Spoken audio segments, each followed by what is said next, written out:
Mokymosi labas. Kažkur girdėtas pasisveikinimas. Mokymosi labas tradiciškai pradeda mokymosi pokalbį. Tinklalaidės Learning Hour, mokymosi pokalbį. O tinklalaidė Learning Hour tradiciškai su Gintaru Ignatavičiumi ir Andriumi Jarašiūnu keliauja, dalinasi mokymosi idėjomis. Ir esame tam, kad skleistume įkvėpimą mokytis. Savo pavyzdžių, savo patirtimis, savo atradimais ir mintimis, kuriomis dalinamės štai tokiame mūsų tinklalaidės formate mokymosi pokalbyje. Tad mokymosi labas skraidinu ne tik jums, kurie Facebook Live formatu prie mūsų jungiatės į mūsų pokalbį, ne tik tiems, kurie atsidarysite šio mūsų pokalbio įrašą ir ne tik tiems, kurie LinkedIn klausysitės.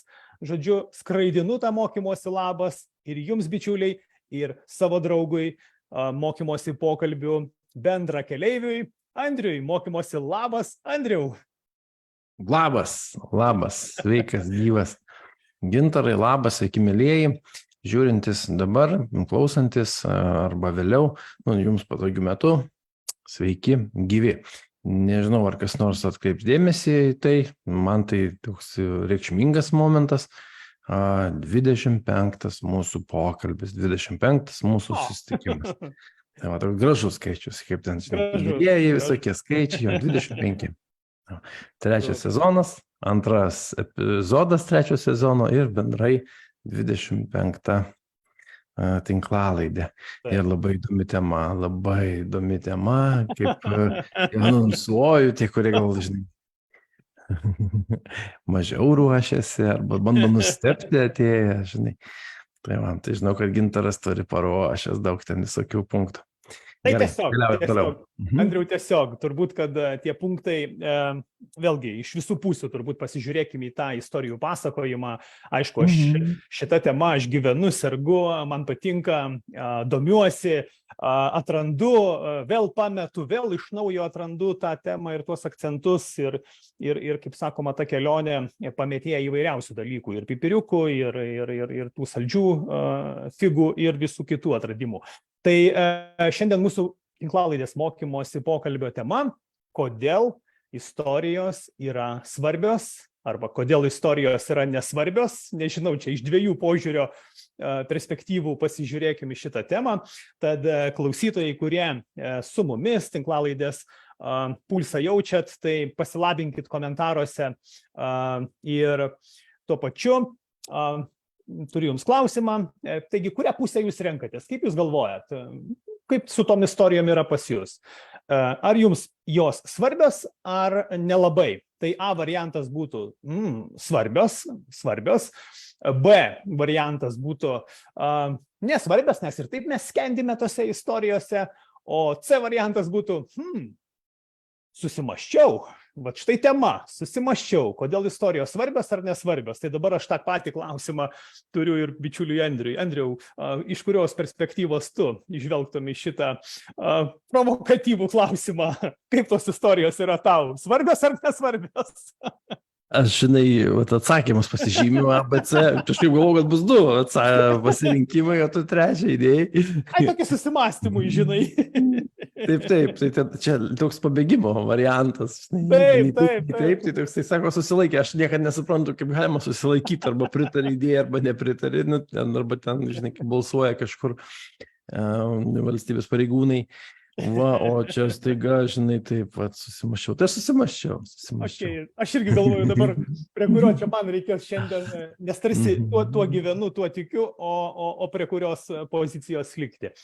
Tai komentaruose, bičiuliai, tie, kurie klausotės ir leidžiate su mumis į šią kelionę, apie istorijas, apie jų svarbą, ar jos iš ties yra svarbios ar mažiau svarbios, čia jau kaip sakoma, diskusijos gylis, bet iš principo, ar jums yra svarbios istorijos, ar ir taip skendime jose. Tai A variantas svarbios, B variantas nesvarbios, o C susimąsčiau. Tai komentaruose pasilabinkim ir mestelkit savo pasirinkimą. O aš tuo pačiu, Andriau, kažkaip galvoju, šiandien nežinau. iš kurio čia kampo pasižiūrėti. Aišku, aš norėčiau sakyti, taip, istorijos yra svarbios, nes priešingų atveju, kodėl aš jas tyrinėju, arba kodėl aš jomis domiuosi. Bet jeigu tu leisi, aš noriu pasirinkti tą istorijos nesvarbios poziciją ir padebatuoti iš to kampo. Aš galvoju, tu nori sakyti, kad istorijos nesvarbios. Tu tokią poziciją nori užimti. Taip. Nu, vat, jeigu reikėtų padebatuoti iš to kampo, aš taip kažkaip pagalvojau ir tikrai paieškojau medžiagos, informacijos, kodėl tos istorijos mano akimis arba bendrai atrodo nesvarbios. Tai aš atlikau tokį tyrimą prieš metus, Andriau, LinkedIn socialinėme tinkle, aš paklausiau savo auditorijos, sekėjų, uždaviau tokį klausimą, reiškia, kas jūs stabdo pasakoti savo istorijas? Kur yra tie stabdžiai viduje? Nu, žinok, aš nustebau, kai aš gavau tos apklausos rezultatus. 5 iš 10 žmonių įvardina, kad nežino kodėl. Kodėl tą daryti? Kodėl pasakot? Kai tuo tarpu 3 iš 10 nežino, ką pasakot. Tai reiškia turinio prasme, ką pasakot. Ir vos 2 iš 10 stabdo, kaip pasakot. Tai, įgūdžio klausimas, ar ne? Tai, Andriau, žiūrėk, jeigu taip pasižiūrint į tą apklausą, 5 iš 10 kodėl? Tai vadinasi, viduje nėra supratimo arba tos svarbos, kodėl tą istoriją pasakot. Aš nesuprantu, gal man trūksta informacijos, gal man trūksta žinių. Ką ir kaip, tai čia jau technikos klausimas, gebėjimo, įgūdžio ar ne, bet kodėl, tai aš sakyčiau, esminis prasmės klausimas, kodėl pasakot. Ir čia 5 iš 10, mane tai baugina, tai vadinasi žmonėms, kas antram yra nesvarbios istorijos, darau prielaidą tokią. Tai dėl to iš tos perspektyvos kviečiu nebijoti ir pagalvoti, gal tikrai nėra jos svarbios. Gal, ką gali žinot. Žinai, jeigu mes su tavim tokią mažą ekskursiją padarytume keli šimtai metų atgal, kol dar ir ne keli, bet šiek tiek daugiau metų atgal, kol buvo ne visiems prieinamas raštas, ne visi mokėjo rašyti, skaityti, tai žinias, naujienas ir visą kitą perdodavo būtent pasakodami. Taip. Iš kartos į kartą, ten istorijos padavimai, legendos visokios, o kaip įkvėpsi jaunąją kartą kažkokiem tai žygiam, tai tik tai pasakodamas, gal kokį piešinį papiešdamas, pailiustruodamas ten ant sienos, žinai, kad supratimas kažkoks būtų, jo kažkokia tai ten protėvių istorija yra. Ir galvočiau, žinai, jeigu prieš metus tokią apklausą darė, įdomu būtų pakartoti tų pačių žmonių nuomonę, kokie būtų dabar po metų laiko. Galvoju, gal mes truputėlį net ir paskirstam, žinai, paskestam tose kitų žmonių istorijose, nes atrodo, kad tiek daug, kad aš toks mažas, ką aš galiu čia šitą vietoj pridėti ir pasakyti. Gali būti, žinau, kad yra toks dalykas, kad žmogus save lygina, tapatina, matuoja su kažkom, tai sakom, tai ką aš. Ir šitoje vietoje aš prisiminiau, toks silpnybę tokią turiu mąstymo klaidom, tai išlikusiojo klaida, arba nugalėtojo klaida, arba laimėtojo klaida, mes esam su tavim jau aptarę tą mąstymo klaidą, bet idėja yra kokia, kad kai kažkas laimi, tai ten visiems labai fainas, smagu, arba išgyvena žmogus, ten pavadinkim taip, labai paklausti, kaip jam tai pavyko, yra lengviau, negu paklausti tų žmonių, kurie nelaimėjo, nes niekam jie neįdomus, žinai, jie lieka šešėlyje. Tai va čia aš pasakyčiau atvirkštinis tos išlikusio arba laimėtojo klaidos, žinai, fenomenas, kad žmonės nutyli ten tas savo tokias istorijas, kokios jos bebūtų, ne tik todėl, kad galbūt pasiekimų kažkokių neturi, tai reiškia neatsako į savo klausimą, kodėl. Klausimą, kodėl neturi tokio atsakymo, kuris įkvėptų. Ir toks kuklumas gal, žinai, yra toks labai jau taip susimažinimas toksai, tai va tas tai, o aš tai ką, o tas tai, o aš tai ką. Nes su tavim truputėlį esam kalbėję apie sėkmę. Tai kaip sėkmė, kaip matas toksai yra, ne kad Jeigu tu sėkmingas, tai su tavim viskas gerai, tu tinkamas, tu kažkoks pateptas esi, palaukit sekundėlę, pastatykit bet kokį aukšto lygio profesionalą, specialistą profesionalą, bet kurios srities, tai kaip toj patarliai, už vieną muštą 10 nemuštų, tai jisai yra, žinai, bet kiek yra tokių, kurie neatėjo iki to, tai irgi yra istorijos, tai žinai, vieni dėl vienokių priežasčių ten liko už linijos, kiti dėl kitokių priežasčių, ypatingai ten, kur yra konkursas, kažkoks tai toks lenktynės, kokios nors sporto, jeigu paimti pusę. Ten tą pačią, vėlgi, krepšinis, rinktiniai 12 vyrų buvo, ne 120, žinai. Tai va. Jo, ten nebūtinai visiems atsiranda vietos ten ir tada, ten, kur konkurencija yra tokia, žinai. Nu va, gaila, kad žmonės taip galvoja ir nenori pasakot. Aš girdžiu tokį, Andriau, tą, kad tu sakai, toks susimažinimo, tai yra tos tokios žinutės, ar ne, kad gal čia, ką čia ta mano žinutė, ar ne, toks tarsi vidinis lyginimas ir tarsi sumažina pačią žmogaus vidinę energiją pasakoti, ar ne, ką čia ta mano žinutė, ką čia ta mano patirtis, ar ne, tai gal dėl to tada nėra atsakymo į klausimą, kodėl. Kodėl? Plius, Gintarai, koks naratyvas yra, arba kokia mada yra, papasakokit savo sėkmės istoriją. Nu, ta prasme, žinai, o tai jau kitokios netinkamos yra, ne?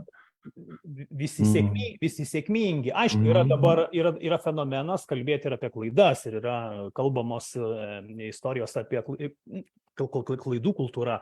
Žmonės išlaisvina savo vidinės baimės ir jau geba pasakoti apie klaidas. Bet kas apie jas kalba, Gintarai? Kas kalba apie klaidas? Parodyk nors vieną, pavadinkim taip, gal aš ne visus pažįstu, kurie kalba apie klaidas, bet dažniausiai, kiek man teko susidurt, tai aukšti kažkokie rezultatai pas žmonės yra, arba įmonės turi aukštus rezultatus ir turi savo sėkmės istoriją ir kartu sako, mes turim ir nesėkmių. Nesėkmė tai yra, žinai, kaip tas optimizmas. Ėjimas nuo nesėkmės link nesėkmės, neprarandant optimizmą, žinai, ir vis tiek kažkada ištinka sėkmė. Tai tokie visiems yra įdomus, už tai, kad jie turi ekstra rezultatus, tokius įdomius, žinai, ir jų klaidos yra įdomios, bet jie vis tiek pozicionuojami yra kaip sėkmingi, ar kaip žmonės, ar kaip organizacijos. Taip, tu teisus, Andriau, aš čia kažkur prieš 3 savaitės, gal per LRT girdėjau, kažkuri šalis, dabar bijau sumeluot, bet Europoje kažkurai šalyje atidarytas yra nesėkmių muziejus. Ir ten yra būtent Europoje, pasaulyje žinomų prekių ženklų mėginimai kažką sukurti, kurie nepavyko, rinka nepaėjo, nepirko. Tai štai, turbūt tą, ką tu sakai, kažkoks kelias nueitas, iš to kelio tada tu gali kalbėti ir apie nesėkmes, ar ne? Turbūt išdrįsti kalbėti, bet aš grįžtu prie to, kodėl, gerai, susimažinam. Apie nesėkmės reikia drąsos kalbėti. Arba reikia turėti patirtį. Aš anksčiau, pavyzdžiui, asmeniškai, nesugebėdavau to padaryti. Viduj savo net pasakyti nesėkmės, įvardinti net jos, o dar kalbėti kitiems apie savo nesėkmę. Tai čia visiškas toks savęs, nežinau, žemiau plintuso paguldymas, kaip pavyzdys. Tai tada man ta istorija dar baisiau yra man pačiam, jinai. Aš sutinku, istorijos padėjo žmonėms tada, kada tu sakai, rašto nebuvo, prie laužo pradėjo kalbėti. Mūsų protėviai su ugnies įžiebimu atsirado jos, patirtį apsisaugot nuo žvėries, žmonija iškėlė istorijos, ar ne, tas patirties sklidimas. Tai ką mes turim šiandien? Mes turim technologijas, mes turim dirbtinį intelektą. Tai dirbtinis intelektas parašys istoriją. Kam mums tos istorijos reikalingos? Užduosim dirbtiniam intelektui klausimą ir jisai sudės vienokią ar kitokią istoriją. Tai gal čia nereikia net gilintis į tą istorijų svarbą, nors matau su mumis kolegos Audra, Ingrida, Igoris, Jurgita. Audra ir Ingrida sako, svarbios istorijos, matai. Tai dabar įdomu bus, kuri čia pusė šiandien kokiais argumentais, ar ne, keliaus. Tai vėlgi, dirbtinis intelektas papasakos gerą istoriją. Ar sugebės jis papasakoti gerą istoriją? Aš žinai, irgi dabar kaip tik komentarus atsiverčiau ir matau, kad komentaras yra, kur Igoris rašo, kad yra žinomi žmonės, pasakoja savo nesėkmių istorijas, jo, čia Fail Nights, aš puikiai žinau tą projektą ir koks geras parašymas, žinomi visuomeniai žmonės, apie ką kalba, jie turi rezultatą, vėl grįžtų prie to paties, ir dėl to ir yra įdomus, pavadinkim taip, kad turi rezultatą ir pasakoja savo kelią. Tai bet kokiu atveju, tai net ir šitas projektas vis tiek suponuoja tokį dalyką, kad tu esi įdomus tada, kai tu esi sėkmingas. Vat čia mano tokia, žinai, asmeninė nuomonė, kad matavimo vienetas sėkmė, jis yra populiarus, žinai, ir ten vienas iš stabdžių, kas gali trukdyti žmogui, žinai, atskleisti savo istoriją, pasakoti, gal jis būt savo tai rašo į savo dienoraščiuose, žinai, tas savo idėjas, tas savo mintis, tai yra sėkmė, kaip mato vienetas. Aš sėkmingas, reiškia priimtinas, pripažintas, jeigu aš pripažintas, reiškia mane myli. Tai sėkmė lygų meilė. Toks loginė dar viena klaida šiandien nuskambėjusi, bet taip yra, žmonių galvoj taip fiksuojasi. Aš tiesiog su tuo susiduriu savo praktiniai patirtyje, žinai. Bet šiandien yra pavojus, bet čia yra pavojus, ką aš matau, kai pradeda žmonės, kolegos, kurie veda įvairiausius užsiėmimus, sako, kaip kalbėti, kaip pasakoti, nuo ko pradėti. Šitų dalykų reikia neišvengiamai. Bet kai užkelia kartelę, kaip papasakoti istoriją, kuri įkvėptų, uždegtų ir motyvuotų,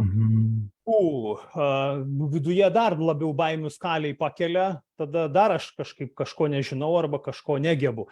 Mano galva, va čia yra dilema. Jeigu įdomus žmogus, žinomas, tai įdomus, vadinasi, istorija yra svarbi, ar ne, įdomu pasikapstyti, kiek jisai atsivers. Jeigu žmogus nežinomas, vadinasi, neįdomu. Tai ką daryti tiems, kurie nežinomi, tai vadinasi, jų istorijos yra nesvarbios niekam. Tai aš apie tą ir kalbu, man toks įspūdis susidaro, žinai, kad mes, kaip to pasakyti, bet juos reikia drąsiai.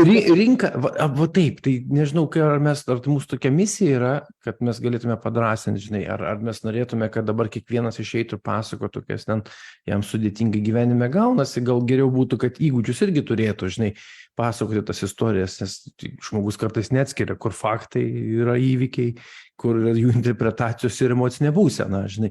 Tai sudėti tos dalykus, tu gali labai gražią istoriją papasakoti, jeigu bus vien tik tai to situacijos, interpretacijos ir emocinė būsena, ir jeigu ten kažkokia tai, tarkim, nesėkmių ruožas, tai ten drama gali būti, bus siaubo filmas, žinai, toksai.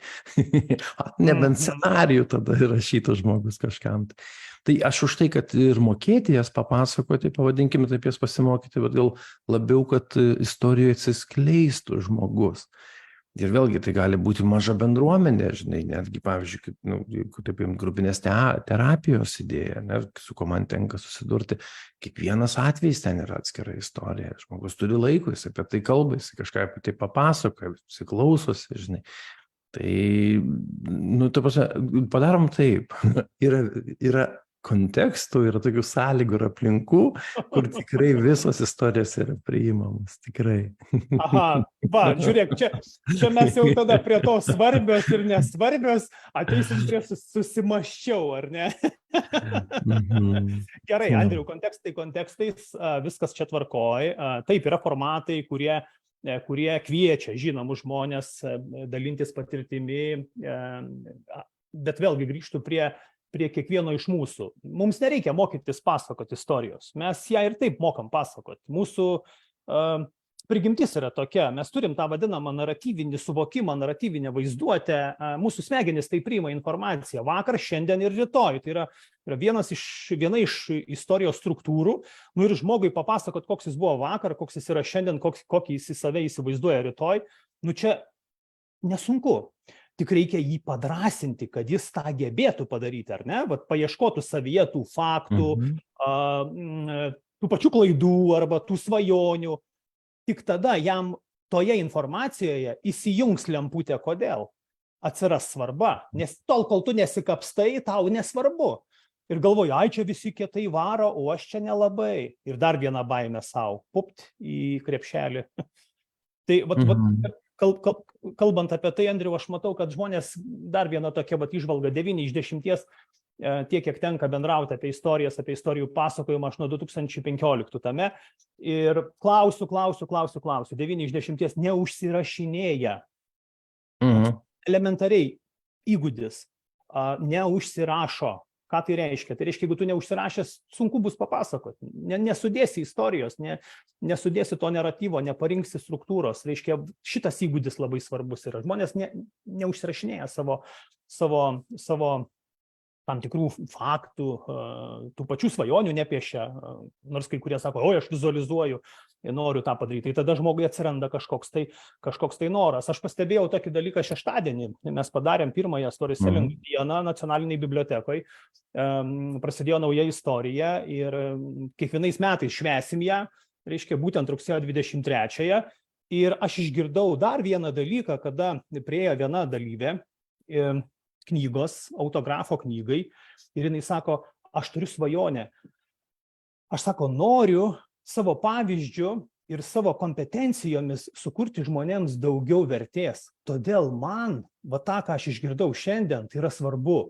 Ir aš štai čia turiu dar vieną tokį, ne atsakymą, bet gal požiūrį.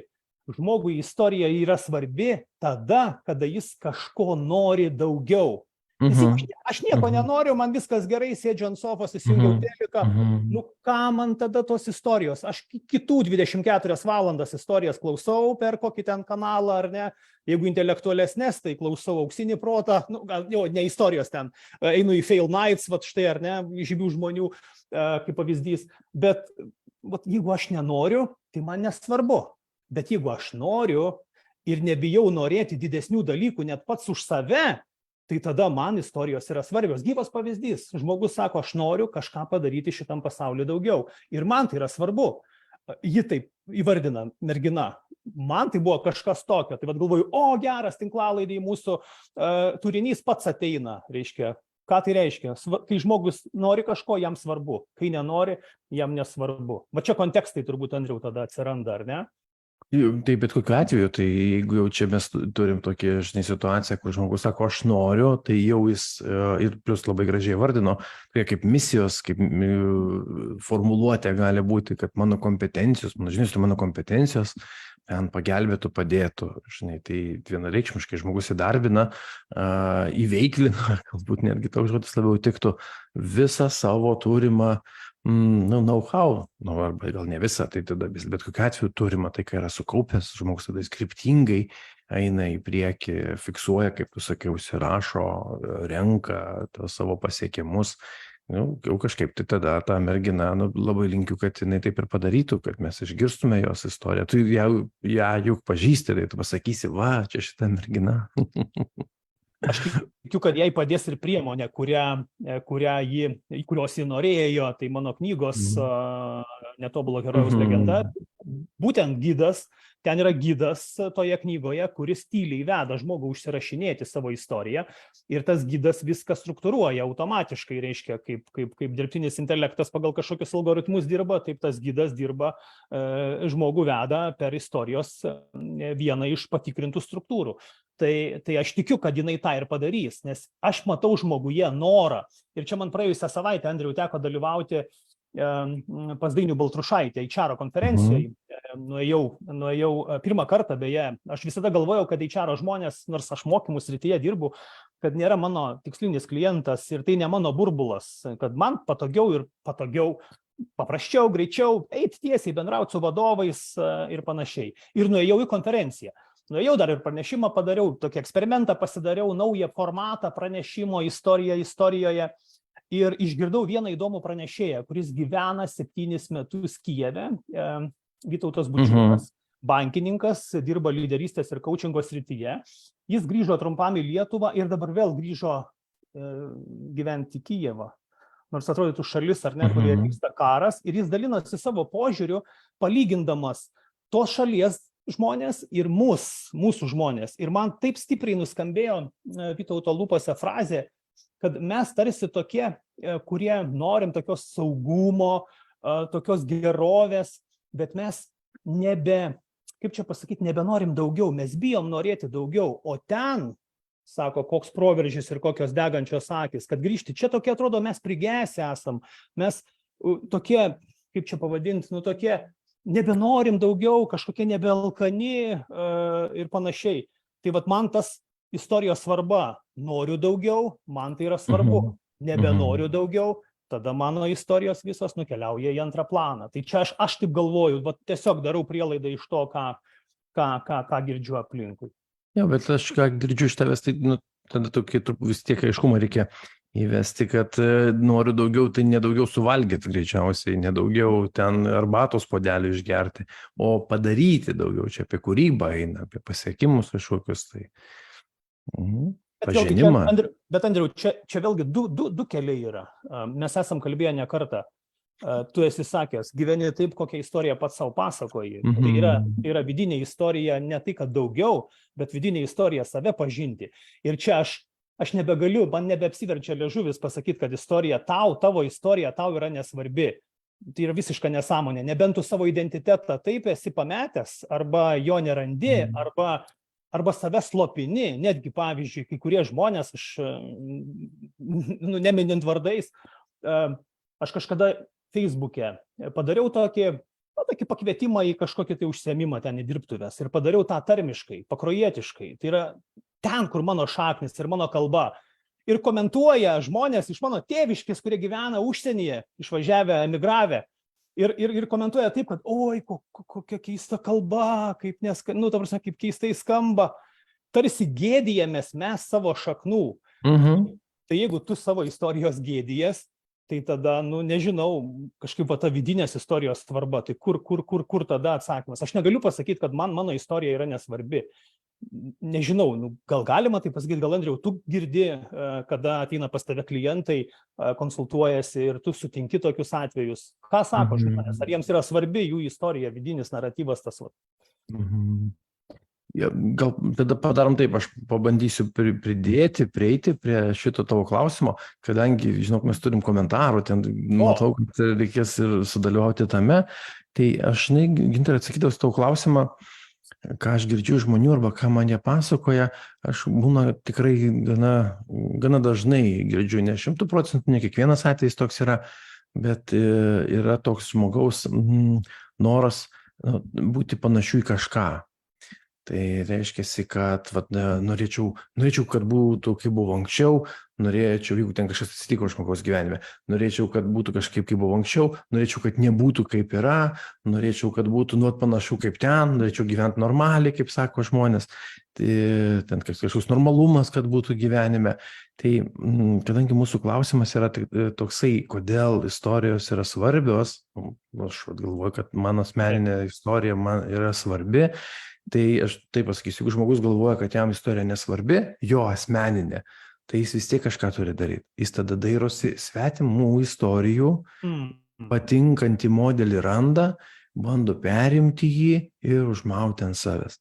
Tai gerai, tai pavyzdys, į ką lygiuotis, iš ko gali išmokti, kas tave įkvepia, yra okei, viskas tvarkoja, tinka. Klausimas, ar ten tos dydis batų tau yra tinkamas. Tas yra netgi tokia patarlė. Posakis toksai, nespręsk pagal žmogų, nepraėjęs jo batuose, ten kažkiek tai 1000 mylių, ten indų, ten indienų, ten tokias patarlė. Nepraėjęs to žmogaus mokasinuose, nieko nekalbėk apie tą žmogų. Tai, bet kažkodėl grįžtų, jog žmogus, kuris savo istorijos nepriima, nesidomi savim, jis kažkodėl bando perimti kito žmogaus ten sėkmės istoriją, pabandyti kažką pakartoti ten ir taip toliau. Jeigu tai varžymosi kontekstas, tai yra kita, tai mes turim kontekstą, tai yra varžybos ir taip toliau ir taip toliau. Bet jeigu kalbėti apie gyvenimą ir su to, ko aš susiduriu, tai tikrai būna toks variantas ir man labai padeda, bent jau toks klausimas, jis labai panašiai nuskambėjo šiandien iš tavęs, kai tu kalbėjai apie tą merginą, kuri buvo renginį, o kogi aš noriu. Kogi aš iš tikrųjų noriu. Ir man asmeniškai atrodo, kad kai žmogus domisi savo asmeninę istoriją, savo gyvenimu savim pačiu, jam paaiškėja tas matymas, ko jisai iš tikrųjų nori, kokios jisai gyvenimo kokybės nori. Tokia idėja yra, žinai, emocinis ir dvasinis komfortas yra laimingo gyvenimo sąlyga. Tai aš link to, ne link pasiekimų kažkokių tai, bet link to vidinės ramybės, vidinio dvasinio, emocinio komforto. Man yra gerai su savim, paskui jau visa kita yra. Tai va, ta asmeninė istorija yra apie tai, kaip man gyvenasi, kas man yra svarbu, ko aš noriu, kur aš noriu save realizuoti. Žinai. Kai žmogus turi atsakymus į tokius klausimus, manau, kad jam žymiai lengviau yra, bent jau susiduriu su tuo. Kiekvieną dieną spręsti klausimus. Tai va, plius jo asmeninė istorija, nesvarbu kokia istorija, ar labai sėkmės istorija, ar tiesiog gyvenimiška istorija, kaip mes su tam esam kalbėję apie asmeninio gyvenimo tą metaforą, tai yra būdas pažinti save. O taip tik atrodo, kad tu save puikiai pažįsti. Jeigu tai paimti, filmuoti parą laiko žmogų ir leisti jam pažiūrėti filmą apie save, įdomu, kiek jisai apie save įžvalgų. Daug sužinotų apie save dalykų, tikrai. Tai va, tai savo asmeninė istorija, man atrodo, aš taip pat galvoju, kad dar yra ir būdas pažinti save, savo jausmus, savo reakcijas, savo mintis, savo poelgius, tam tikrose kontekstuose, tam tikrose sąlygose. Tai, žodžiu, jeigu neigia savo asmeninę istoriją žmogus, greičiausiai, bent jau aš taip galvočiau, jis tada kopijuoja kažkieno kito istorijas. Bando įgyvendinti svetimą svajonę. Bet Andriau, tu kaip profesionalas, ar ne, turbūt negali nesutikti, neleisti žmogui imti sėkmės iš kažkieno kito naratyvo. Kopijuoti nėra blogai. Aš sutinku, jeigu tai yra pavyzdys. Tai jeigu ten, žinai, kaip Ronaldo futbolininkas, tai visi berniukai bus Ronaldo. Dabar krepšinį žaidė komanda, visi jau bus krepšininkais. Man viskas yra tvarkoje, man viskas tinka. Klausimas toks, kai tu matai tą pavyzdį, žinai, taip, kiek tu atpažįsti savęs, nuo amžiaus tarpsnio, aišku, priklauso, kiek atpažįsti savęs, kiek tau tai tinkama, kiek tau tai priimtina, kokius jausmus tai tau sukelia, iš kur tu žinai, kad tau tinka, kaip tu save tai pastebi, pagyvenk su to, pabūk, pagyvenk tokioj, nes žmogus, vėlgi prie sportininkų grįžtų, kuris galvoja, kad jau tikrai galėčiau būti tokiu pačiu sportininku, pagyvenk savaitę laiko, mėnesį laiko tokiam sportiniam režime, kaip tikrai profesionalai sportininkai gyvena. Ir tau bus aišku, ar tu gali ten 3 treniruotės ar 2 ar 3 treniruotės, varžybos 2 per savaitę, žinai, ir taip toliau. Įdomu, kiek žmogus atlaikytų. Bet čia vėlgi aš iš to kampo galvoju, Andriu, tu labai gerai sakai, vat sportininkų pavyzdys yra labai gerai, mes čia nuo 5 pradėjom, kaip Igoris gražiai pasakė, matau komentaras, ar ne, 5 kaip startinis krepšinio 5. Tai pavyzdžiui, aš Ronaldo nebūsiu, ar ne? Tai man tada šita istorija, jinai nesvarbi. Reiškia, aš nesugebėsiu, galiu ją perskaityti, joje kažką ten rasti, ar ne, pamiršti po to ir viskas, ir jinai man tampa nesvarbi. Nebent aš jau labai ten esu irgi tokių išskirtinių gebėjimų sporte, turiu talentų ir siekiu to, tai tada man ten gali būti įkvėpimo šaltinis ir kažkoks tai palaikymas, bet mano galva, vis tiek, aš pastebiu tokį dalyką, kol žmonių klausia istorijos svarbios, nesvarbios ir kol neliečia jų pačių, tai tada taip ir plaukia viskas kontekste, nežinau, gal susimaščiau, gal tikrai svarbios, jeigu aš tuo domiuosi, nesvarbios, jeigu nesidomiu ar ne, jeigu noriu, nenoriu, veikiu, neveikiu, tai čia jau tie kiti dalykai, bet kai žmogų paliečia asmeniškai, istorija leidžia tau semtis stiprybės iš savųjų šaknų. Tai identiteto dalis, tavo autentiškumas. Nereikia būti Ronaldo, būk, nežinau. Klausyk, tai tada kodėl tu pasirinkai atsakymą B, kad nesvarbios istorijos asmeninės? Aš jį pasirinkau specialiai tam, kad įnešti tokio skirtingo požiūrio, kad nebūčiau vien tik tai, aš taip, Andriau, plėšysiu marškinėlius ir sakysiu, istorijos yra tai, kas įkvepia žmonės tiksėti, juose mes pailsim, terapinį poveikį atlieka, pasakytų kolegos ar ne, istorijose mes save atrandam. Viskas čia tvarkoja, bet būtų iškart neįdomus pokalbis, jeigu mes taip pakeltumėm rankas ir sakytumėm, hebrytė, istorijos yra svarbios, pradėkit domėtis, užsirašinėti, skaityti, ieškoti ir panašiai. Bet norisi paieškoti iš kito kampo. Prieš 10 metų padarytas tyrimas, Paulas Smitas, vienas iš kelių knygų autorių apie būtent istorijas lyderystėje, pardavimuose, tėvystėje, parenting with a story, tėvystė per istorijas. Jis padarė tokį tyrimą, darė Amerikoje ir dalyje Europos didelių kompanijų pirkimų vadovų, paklausė ten, kur darbuotojų daugiau per 500, ar pardavėjai jiems pasakoja istorijas. Tai atsakymas buvo toks. Mane tai irgi taip savotiškai pribloškė, aš tą pakartojau Lietuvoje. 2 iš 10, tik 2 iš 10 klientams, pirkimų vadovams atneša istorijas, keisus susijusius su jų verslu, su jų gyvenimu, kad turi patirties pardavėjas kažką keisti. O 8 nepasakoja istorijų. Aš galvoju, įdomu dabar čia geras, gerai, Lietuvos nėra. Paėmiau irgi LinkedIn'e, apklausa, tokias mažesnės apimties.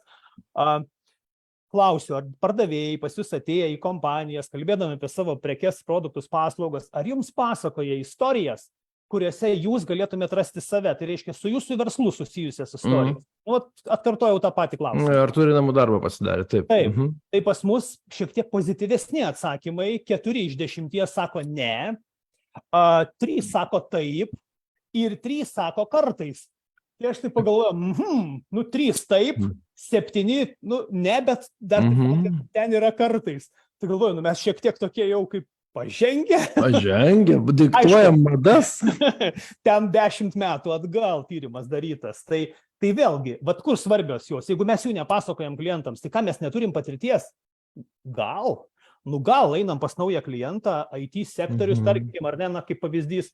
Pavyzdžiui, aš nežinau, aš mažai dirbu su IT kompanijom, gal rečiau, tikrai gal mažai tų istorijų. Nors kai teko su Vinted IT komanda dirbti, tai radom tų istorijų ir nusinešėm ir papasakojam. Bet vėlgi, jos turbūt nesvarbios, kad mes jų nepasakojam.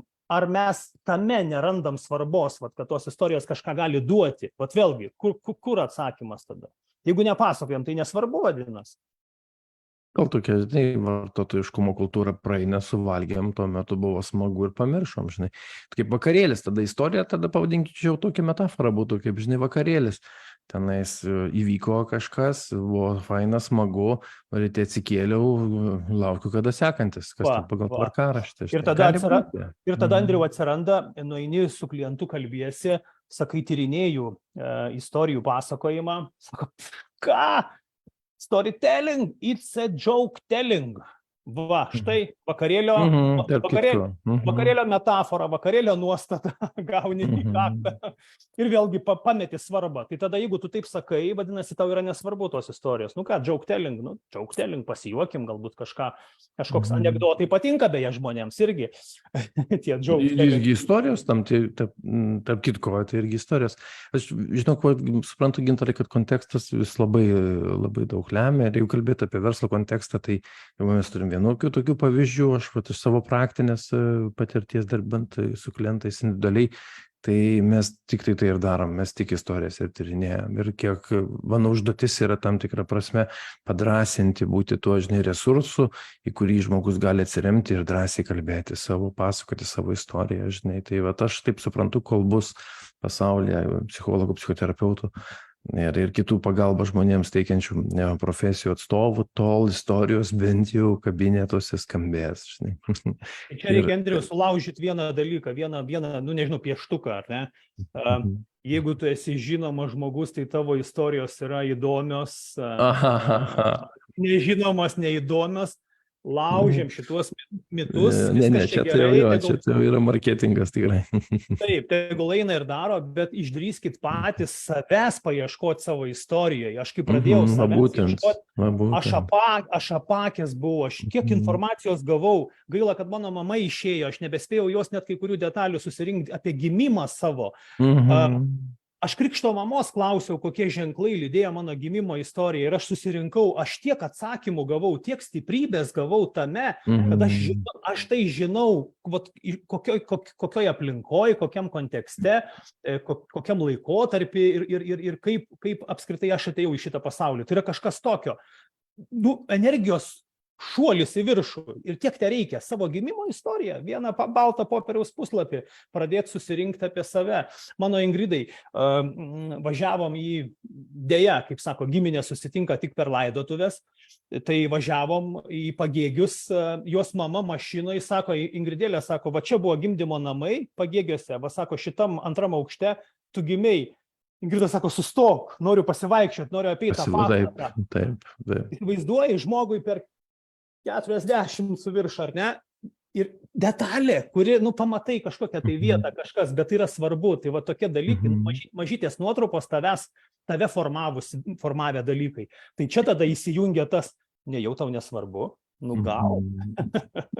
Ir šitas pavyzdys, kurį tu sakai, tai iliustruoja tą vertybinį akcentą pusės, istorijos pusės, kad man asmeniškai svarbu, man asmeniškai vertinga. Tai kažką gal nežinau, tai su amžium greičiausiai irgi priklauso, nes kai 20 metų, tai tu nerūpėjo. Gerai, aš žinau, kad vis ten matau, kad komentarų lyg tai pas mus yra ir gal balsavimo yra kažkokių tai rezultatų, gal matosi, kaip ten, kas ten pas mus vyksta. Aš matai, antiek įsijaučiau į tą nesvarbos aspektą, kad net neseku komentarų. Labinasi su mumis bičiuliai, taip. Aha, Igoris rašo tarp noriu, nes man tai svarbu ir einu ir įgyvendinu, dažnai yra velniškai didelis gepas, sutinku 100%. Štai kodėl mes, lektoriai, treneriai, kaučeriai, kurie transformuojam tą norą į veiksmą, nes dėja degančios norų akis dažnai užgesta. Yra tame, mes visi pavargstam ir nusvyra rankos, bet čia vėlgi, jeigu tau svarbi tavo istorija, tai tu joje gali susirasti stiprybės, vėl gali semtis jėgų kaip resursas. Iš savųjų šaknų, tai yra dėlioji savo scenarijų, ieškai to savojo pašaukimo dar kartą ir štai tos degančios akis, jos, kaip sakyti, tuo tyliuoju būdu irgi pradeda vėl rusent. Aš sutinku, kad taip, motivatoriai, treneriai, mūsų darbas toks, padrasinti žmogų. Va, Andriau, aš turiu maišelį, kontekstas, ką aš dabar darau. Aš renku žmonių baimės, kolekcionuoju žmonių baimės, aš sakau, čia į tą maišelį aš jas užrakinu tam, kad žmonės atrakintų savo istoriją, kad jie nuo tos nesvarbos nueitų prie to, kad svarbu.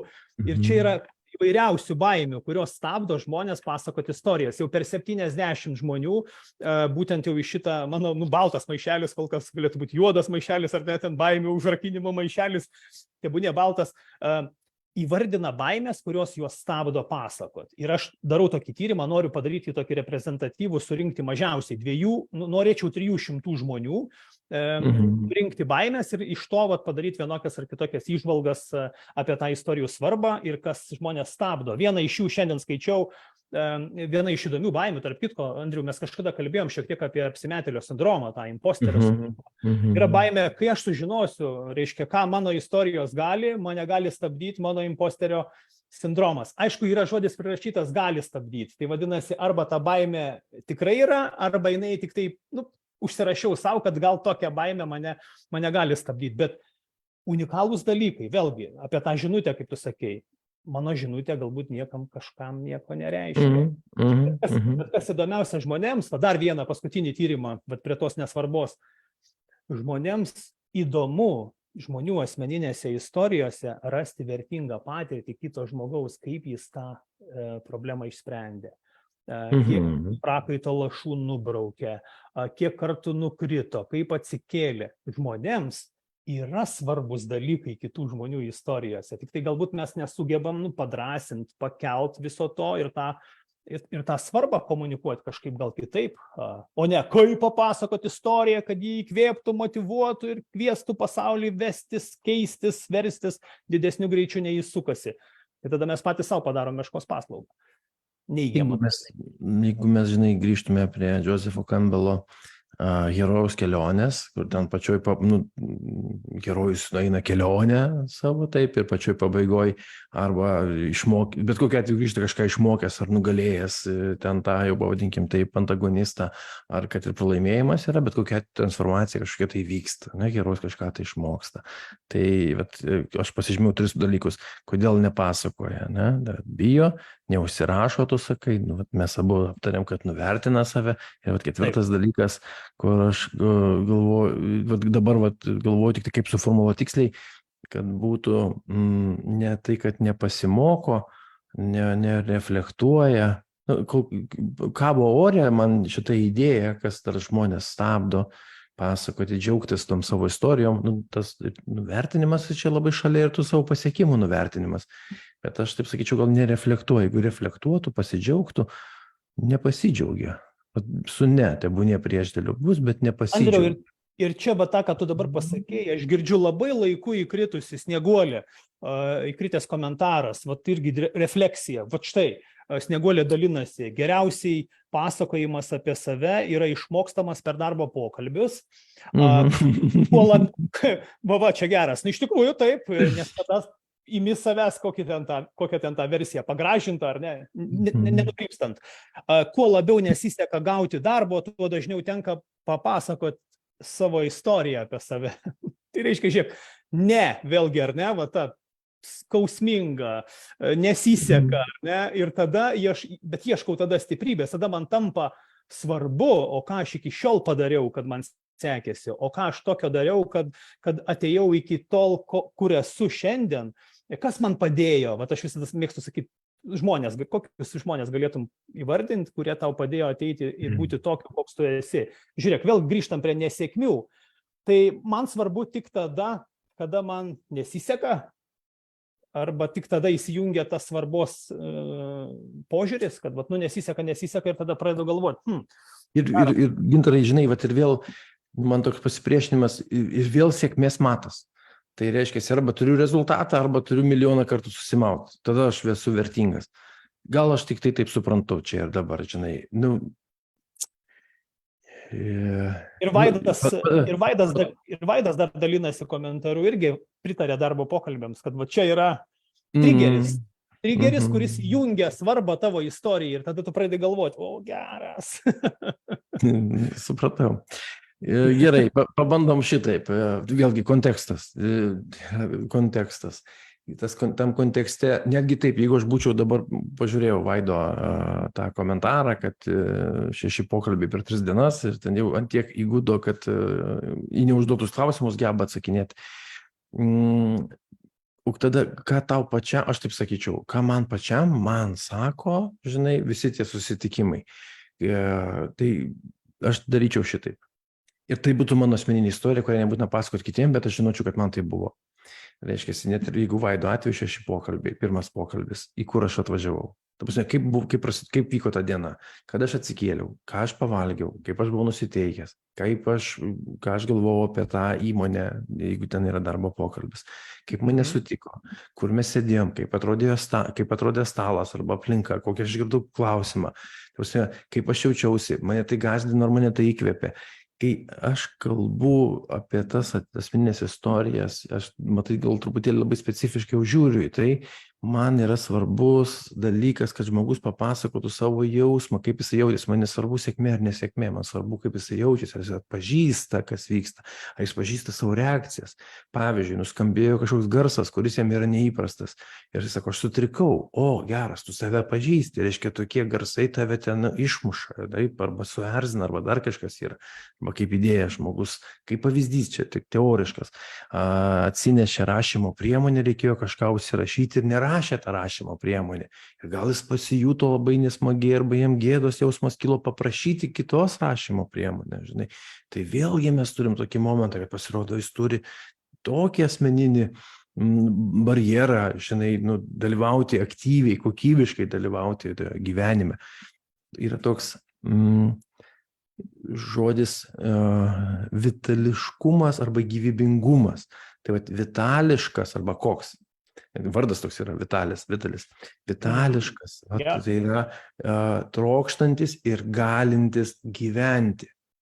Tai žmogus, tą vitališkumą savo išlaisvindamas, jisai nustoja vaikyti sėkmės. Ne apie sėkmę nekalba. Aš suprantu, kad šitos istorijos yra pačios įdomiausios. Marketingo prasme. Žmogus jis arba gyvena, arba ne. Kaip tam senam anekdote, kuris lietuviškai sunkiai papasakojamas, bet sako, ten mirė 80 metų amžiaus, pragyveno ten 10 metų. Mirė ten 90 metų amžiaus, pragyveno 20 metų. Kaip taip suprast? Sako, jis pragyveno tiek, o realiai gyveno. Tai va, tai aš apie tokį, kad mano asmeninė istorija man arba padeda gyventi, aš gyvenu, mėgauju, suprantu, pažįstu save. negriaužiu, nekankinu savęs už kažką. Tai va toks va yra malonumas. Kaip sakiau, dvasinis ir emocinis komfortas yra kokybiško, tokio laimingo gyvenimo sąlyga. Viskas. Čia mano nuomonė, kad neužmėti. Bet čia, Andriau, tai labai teisingai. Ir tu labai teisingai akcentuoji svarbą. Žiūrėk, aš grįžtu vėl prie to, kad aš turiu nusimti kepurę ir sakyti, taip, aš tik tai iš to perspektyvos kampo pasižiūrėjau, kodėl nesvarbios, ar ne, vat rinkausi specialiai, kodėl žmonės nepasakoja, kodėl neranda atsakymo prasmės į klausimą, kodėl, kai nenori daugiau savo gyvenime, o pradeda jau tyvuliuoti savo svajonėse ir savo veikime, tai tada ir tos istorijos tampa nebesvarbios. Arba kartais žmonės sako, aš nebenoriu, aš pavargau, reiškia, ir tarsi ta istorija pasilieka kažkur trupučiuką šone, sako, noriu tylos, noriu savęs gal paklausyti. Aš grįžtu prie to, kad įsijungtų svarba, reikia pradėti pažinti save, tą, ką tu sakai. Kai tu pažinsi save, su savim, tai. Pažink save, tu pradėk pasakot. Kaip tu save pažįsti, kur tu semiesi stiprybės, kas tave įkvėpia tiksėti, kas tave ant kojų stato, kur tavo tas svajonių pamatas, arba tas teleskopas, per kurį tu žiūri į pasaulį, ar ne, tada tu save pažįsti ir pradedi pasakot kitiems, su kitais dalintis, kaip tu save pažįsti, ką tu atrandi, ar ne. Tai aš mėgstu sakyti, pažink save, pradėk pasakot, čia tavo bus drąsa, pradėk pasakot, pradžiai nuo savo draugų, o tada pasakodamas vėl pažink save. Ir čia tada gausis, kad tau pradės rūpėti tavo istorija ir tu joje rasi energijos tiksėti. Tai pažinimas ir pasakojimas. Aš turiu pasiduoti ir pasakyti, kad kolegos, nėra istorijos nesvarbios.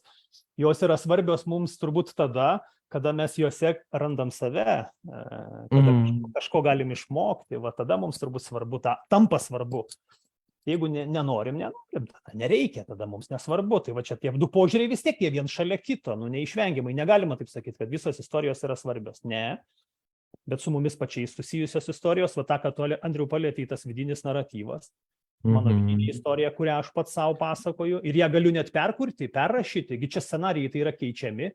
Žodynas, jau vien žodyną pakeitus. Ten aš toks vis tiek veržiasi iš manęs dabar tas terapeutas, žinai, ten kas bebūtų gyvenime įvykę, jeigu tai įvyko ne vakar, o kažkada tai darom prielaidą, kad tą akimirką, tą dieną, to įvykio metu tu buvai kažkoks. Dabar po 10, 5, 15 ar 20 metų tu esi kitoks. Tai tuo metu tau atrodė tai drama. Dabar su dabartiniu protu, su dabartiniais resursais ir sugebėjimais grąžink tave į tokią situaciją, tu ją tikrai kitaip matysi ir papasakos. Tai dar viena iš idėjų, kur ten kodėl verta, svarbu tas istorijas savo pasakoti, dėl labai paprastos priežasties, kad tos istorijos kaip traumuojančios patirtis, kad jūs taptų tokios pamokančios patirtis. Ten taip, jeigu taip lauką pasižiūrėti erdvę, kaip viskas vyko, kokiam kontekste, kokiomis sąlygomis tai buvo, paaiškėja, kad ten ne vien priešai buvo, ten buvo ir resursų, kitai būtum neišgyvenęs. Mūsų psichika yra, jos paskirtis kokia, adaptuotis, kad išlaikyti, gyvybę, išlaikyti tą stabilumą tokį, kad sumažinti pavojų. Reiškia, aš kažką išmokstu, kažką galbūt nuneigiu, kažką prisiderinu, atsiranda išradingumas kažkoks ir viskas, keliaujam toliau. Tai Andriau, tai mums tada grįžtant prie svarbos, kad mums tos istorijos svarbios, vadinasi, dirbtinis intelektas gali sudėti mums tik tai faktų kratinį, chronologinį vienokį ar kitokį, juos patikrinti, kad mes būtumėm ramus, jog faktai patikrinti, nors dirbtinis intelektas, pavyzdžiui, jeigu tu užduodi kažkieno sentenciją, čia Jurgita su mumis neleis sumeluoti, 1000 mylių kelionė, prasideda nuo pirmojo žingsnio, dabar galvoju, viena frazė buvo, mes su Jurgita kažkokią kitą sentenciją, užkrito dabar man. Ir mes tai pradėjom su žinutėmis susirašinėti, žinai, kas autorius, žinai. Aš kiek atsimenu iš Kinijos liktai, Konfucijaus mintis, žinai, dirbtinio intelekto užklausus išmeta autorių kažkokį kitą, ta prasme, sentencijos. Tai palauk. Tai jis irgi net faktų negali sutikrinti mums. Jo, jį kas išmokė, kas užrašė pirmą tiesą, tą jis turbūt geriausiai prisimena. Aš dar, nežinau, reikėtų aišku patikrinti tą variantą, bet aš darau prielaidą tokią, kad dirbtinis intelektas tai bus greičiausiai šablonai kažkokie. Taip. Ten nėra gyvas žmogus, kuris gali būti nuotaiko, gali būti būsena, kaip įkvėpimas, ne kaip rašytojas.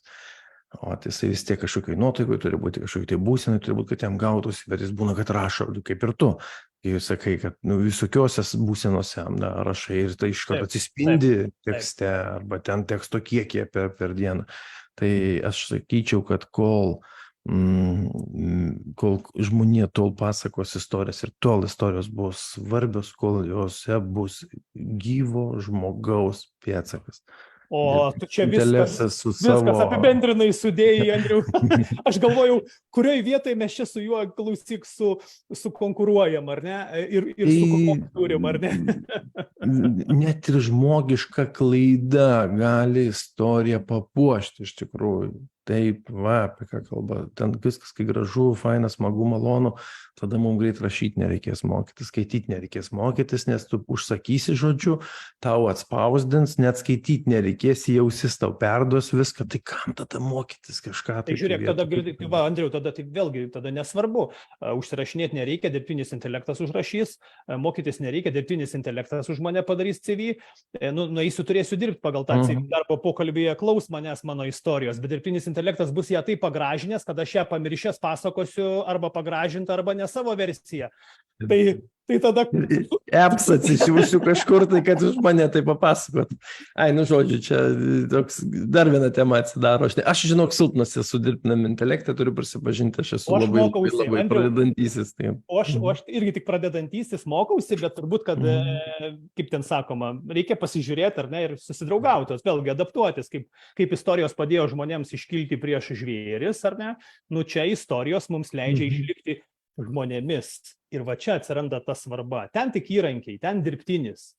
O istorijos tos, kai mums reikėjo per COVID-ą žmogiškojo ryšio, mes visi pradėjom ieškoti, o tai kas mus gali per atstumą sujungti? Istorijos. Štai atsakymas. Istorijos, nes istorijoje tu būni šalia žmogaus, pas tave veikia tos pačios smegenų sritis, kaip teigia neuromokslininkai, lyginant su pasakotoju. Tai reiškia, tu tarsi atstumą ištirpdai. Vat štai tau istorijos. Tai istorijos leidžia mums būti žmonėmis. Štai kur jų atsakymas ir kur ta svarba. Ar ne, jeigu noriu būti žmogumi, tai man istorija yra svarbi. Jeigu nenoriu būti žmogumi, o dirbtiniu intelektu, tai tada istorija, man nėra svarbi. O, kokią čia sudėjau. Mes po truputėlį gal baiginėkim ir man atrodo, kad yra dar keli komentarai, jeigu yra sureaguoti, galim galbūt sureaguoti iki kito karto. Ir aš taip galvoju, kad, žinai, dirbtinis intelektas mus skatins irgi truputėlį keistis, tai reiškia, būt formatą galbūt, pavyzdžiui, pakeisti, galbūt kažką atkreipti dėmesį. Aš kadangi atsimenu, Andriau, mes kalbėjome apie tą dirbtinį intelektą, mes mokomės to, tai Vaidas irgi rašo, kad mokosi, kad jis coachingo sesiją penktadienį ir su ChatGPT ir kad moderatorius, nemokėdamas teorijų, interpretuoja pagal emocijas, nuojautas ir patirtis. Ir išvada Vaidas siūlo tikros istorijos tik pas pasakotojus. Tikros istorijos tik pas žmonės, bet turbūt tikros ne faktų prasme, bet tikros išgyvenimų, pažinimų. Tų refleksijų, tų emocijų prasme turbūt, ar ne, tas tikri dalykai. Tai dėja, pasakotojams turėtų būti svarbu taip, savos istorijos, aš turiu omeny. Taip irgi prie to linkčiau. Savos yra savos. Savos yra savos, tai tada svarbu, kai sava, ar ne, o kai nesava, tai tada jau kiek noriu, tiek gilinos, ar ne? Gali būti įkvėpimo šaltinis. Labai teisingai, labai teisingai. Tai, Andriau, ačiū tau, žiūrėk, mes taip įdomiai pasivaikščiojom iš tokių skirtingų perspektyvų, aš tikrai nenorėjau čia taip lengvai eiti tuo keliu, kad čia sakyti, taip svarbios, jos ten daro tą, leidžia pažinti, leidžia būti autentišku, kad tu turi būti tikras faktas, jeigu tik sumeluosi, žmonės pajaus, istorijų nereikia gražinti, nereikia stengtis graudinti žmonių susikraudinimais kažkokiais dirbtiniais, viskas ateis ir pramuš, kaip nutiko šeštadienį, vienas kolega pasakoja istoriją, lygioje vietoj pravirko ir aš nustebau. Aš nuoširdžiai niekada nebuvau matęs jo verkiančio, susigraudinusio. Ir tai yra kažkas tokio, čia yra tie tikri dalykai, tu pasakoji tai, kas tau yra svarbu. Kas tau yra svarbu. Ir koks, aš praleidau tą renginį, bet jau ką suprantu, daug gali būti priežasčių, dėl ko pravirko, interpretuoju nematęs, žmogus pajuto priėmimą. Saugus pasijuto, priimtas ir išgirstas. Tai kaip mes galim sakyti, kad istorijos nesvarbios? Taip. Tai čia turiu pakelt rankas ir sakyti, taip, Andriau, istorijos yra. Bet vis Svarbios. tiek, kontekstas yra kontekstas, ten pardavimų kontekste vienos įmonės, kontekste Taip. kitos, marketingas turi savo istoriją, savo tikslus, aišku, siekia, jeigu kalbėti apie žmogų asmeniškai, tai aš už tai, kad žmogus per savo istorijas pažintų save ir labiau leistų savo gyventi, kokybiškai gyventi. Tiek, kiek Fantastika. galimybės leidžia. Jo. Nei pridėti, nei atimti, net nekyla noras. Viskas tobulai gražiai sudėta. Ačiū, Andriau, tau už šitą mokymosi pokalbį. Aš irgi taip, pasivaikščiau ir tikiu, kad mūsų tas pasivaikščiojimas iš tokių skirtingų perspektyvų, kontekstų, nuo dirbtinių intelektų baigiant savęs pažinimu, sukūrė ir jums, mėly klausytojai, pamąstymo, pamąstymo, įkvėpimo ir galbūt kažkokį taip vieną žingsnį žengti, kaip antai gražiai jūsų komentaruose nuskambėjo, kad tarp to noro norėtųsi daugiau ir ne tik noras baigtųsi noru, bet ir veikimu. Drąsos daugiau. Tokia mūsų tinklalaidės filosofija - dalintis, mokytis, kalbėtis ir augti. Tai ačiū Jums už tai, kad buvote šį vakarą su mumis. Kitas mūsų susitikimas, kitas mūsų mokymosi pokalbis tradiciškai po 2 savaičių. Tai bus berods spalio 9. Laukia mūsų tinklalaidėje naujienų. Mes tinklalaidėje esam numatę, tiksliau dar nesuplanavę, bet jau numatę tokią idėją įskiepyti. Tai yra pasikviesti kolegę, čia Andriaus idėją, kolegę Jurgitą ir kartu pasidalinti perskaitytomis knygomis, įžvalgomis, tokiu būdu sukurdami dar daugiau vertės. Tai čia laukia naujienos į ateitį ir gana netolimą turbūt ateitį. O šiandien, bičiuliai, turbūt sakom iki kito mokymosi pokalbio. Ačiū, kad buvote šioje kelionėje apie istorijas, apie istorijų svarbą.